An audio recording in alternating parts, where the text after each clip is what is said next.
আসসালামু আলাইকুম রহমতুল্লাহ বরকাত। এই যে দেখেন,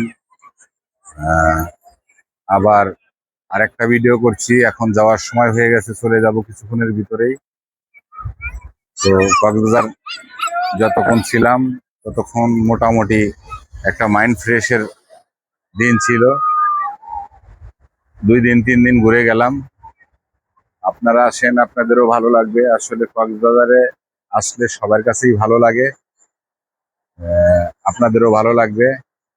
দেখেন, পানি সামনে আসতেছে, ভালো লাগার মতো জায়গা।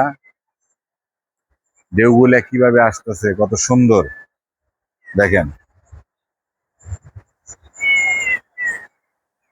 এই পানি সামনে চলে আসছে। ধন্যবাদ সবাইকে।